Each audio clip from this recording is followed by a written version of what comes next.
Baroness Saida Warsi is a singular presence in modern politics, certainly as far as the Conservative Party is concerned. Female, British Asian and from a working class background, at 38 she became the first Muslim woman to serve in a British cabinet.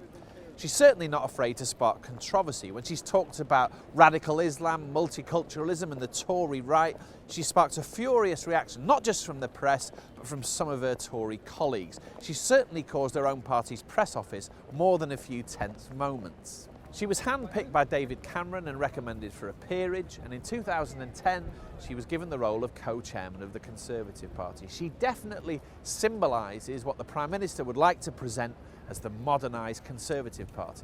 But have the Tories really changed? And if so, how? Do you think the Conservative Party has changed significantly in the last 10 years? No. I still think they're exactly the same party they were 10 years ago. Which is? They're still elitist, for the privileged, and they're not particularly fair in anything that they do. Conservative like to hold on to their opinion. They don't like to evolve. They're like crocodiles, for example. They like to just walk around the sub-levels of Earth, not really evolving. You haven't got a job at the moment, right? No. Okay. I mean, do you think anyone in government understands that? About people your age? They just don't understand. Like, they don't ask us what we feel about it. Describe their public face then as you see it. Posh, privileged, out of touch. And what words would you use to describe the Conservative Party? You really don't Go on, you can swear. It's only The Guardian. There's a British female Muslim in the cabinet. Can you name her? No, I'm afraid not. I can picture her, but I can't remember her name. Oh. Is it Baroness Warsi? Very good, Warsi. Saida Warsi, compared to where it was 15 or 20 years ago, how much has the Conservative Party changed? I think it's changed a huge amount. I mean, could we have imagined 15, 20 years ago that the co-chairman of the Conservative Party would be a Pakistani origin immigrant, daughter of immigrants, mill workers from Yorkshire of the Muslim faith? We couldn't have. That's not the kind of picture you would have painted of the Conservative Party. And I think the fact that it is, means we have. What does that denote politically, though? Because I could make the argument that the Conservative Party retains its passionate faith in free market economics. You know, certainly its record in government so far suggests that things are much where they were post-Thatcher. So how do you respond to the accusation that that's true and that your position might represent something, but maybe it only represents window dressing? No, but the principles of the Conservative Party, the kind of belief in the free market economy, the concept that the society is better when it's larger, a small state, civil liberties, individual liberties, you know, the values of the Conservative Party are values that run through each generation of the Conservative Party. But I think what you do is you interpret those values for the times that you find. And I think, you know, one of the phrases that encompasses the Conservative Party, today's Conservative Party for me, is that there is such a thing as society. It's just not the same thing as the state. And the whole concept of compassionate conservatism is what I think today's Conservative Party is about. Why did you join the Conservative Party? I felt that the Labour Party's approach towards people like me was quite patronising. I felt within the Labour Party, people felt you had a place and you had to stay there. And that everything had to be kind of squared off and in little pigeonholes and categorised. But you were then, right, this is 2003. Yeah. So you were then joining a party in which, if one believes this, the sort of accelerated modernisation, certainly in terms of being inclusive and understanding modern Britain, I accept that's happened under David Cameron, right? That hadn't really taken place then, right? But it had started to change on a local level. Of course it had. I mean, this was still the era when, you know, twice a year, a Tory MP would get caught making racist jokes at an official reception, right? And, you know, there would be fairly regular occasions on which that side of that sort of underbelly of Conservative politics would make itself known. So nonetheless, you were still sort of going into territory that might be the most to be fair, John, and you know, comfortable. This is not a kind of a political point. You will find people making racist jokes and inappropriate comments from any political party. I think it is wrong for you to say that actually it just happened within the Conservative Party. But it did happen within the Conservative Party. Of course it did, but it happened in all political parties. And there weren't large numbers of British Asian people at that point in the Conservative Party. It happened in all political parties, but what had happened, and I think this is where you probably didn't see it nationally, locally, the party started to change change and grow in a way long before we started seeing electoral success on a national level. And I worked very, very closely with, and you know, I mean, look at Ian Duncan Smith now and look at the work that he's doing. I mean, the seeds of that were beginning to come through in some of the thinking that was going on. And, you know, I worked very, very closely with Michael Howard. And then, you know, Cameron was just the right person at the right time to take it to the next level. In a cabinet, which for all what we've just said is true, is still full of white, mostly private educated men. To what extent do you feel like an outsider still? Every cabinet has always looked like that. I agree with that. But you haven't been in every cabinet. Years. I'm asking you about this one. What does it feel like? Do you feel like an outsider? What do you feel like? Oh, God, no. I mean, a lot of the people around that table are people I've worked with for years. And I don't sit there and kind of think they went to a different school to what I did, and therefore. But not many of them are from a place like Dewsbury, are they? I mean, quite apart from the question of and that's why identity. and that's why I sit around that table, because if everybody was exactly the same, then you know it'd be a very boring cabinet. You do need difference to sit at that table.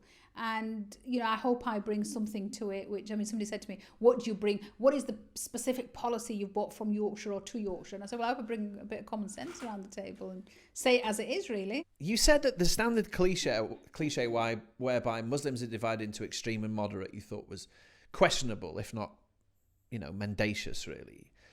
The problem that I see with making that point is, if I meet you, and let's say hypothetically in a room down the corridor, I'd go and meet the absolute epitome of extremist Islamism, Anjem Chowdhury. Yeah. What other typology have I got? I mean, won't the obvious conclusion to draw is that there is something broadly that denotes moderate Islam, and that's represented by, among other people, you, and there's something definitely which exists called extremist Islam, and Anjem Chowdhury seems to represent that. How can I avoid that typology that you think is mendacious and damaging and so on? I mean, I was speaking, of course, you see this from a different perspective, and what I was saying was that from the Islam that I had been taught and that I had grown up with and that most people had grown up with, it has to be reasoned, it is rational, it is connected, it is contextualized. Now, if you detach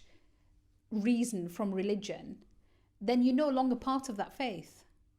For me, if you are a follower of a faith which is so very clear in its support for humanity and mankind, then you can't possibly do the acts and behave in the way that these people do. I mean, I've had... So with, for example, someone like Anjem Chowdhury, who takes the positions that he does, and it often sounds as if he thinks violence in the pursuit of his political stroke religious ends is justified and so on. You think that in doing that, they sort of forfeit the fact that they're Muslims? Well, they follow a religion and they follow a prophet who brought a religion to this earth, and yet nothing about the way they conduct themselves is in accordance with the teachings. So once you believe in violence in the cause of what these people would see as Islamic ends is justified, as far as you understand it, you're not a Muslim anymore.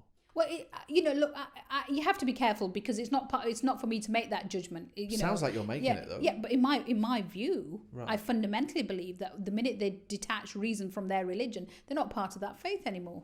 What that means for you is not only are the right-wing commentariat gunning for you, right, but these elements within Islam, whether rightly understood or not, are also gunning for you. So in other words, you end up shot, excuse my phraseology here, I'm just using the cliche, you end up shot by both sides, don't you? I know, but I think that puts me in a very good place. That to me gives me the confidence to say I'm probably in the right place. How realistic do you think the prospect of a big Tory win is in 2015? I think we have got to win the trust of many more people in many more areas. I mean, come on, we won in places like Dewsbury, we won in places like Cannock Chase this time round. We've got to build on that. And that's what I said in my conference speech. We've got to broaden, deepen our appeal. And what does that involve? It involves a whole series of things. It means going out there and engaging, making sure you're at the right places, talking to the right people. It means. But does it mean also a fewer less of those white public school educated faces and a few more faces from communities like yours? That process will have to be accelerated. That's part of it as well. But that process has already started. I mean, one of the first things that David Cameron said when he when he became leader was, I'm going to change the face of the party and the faces within the party.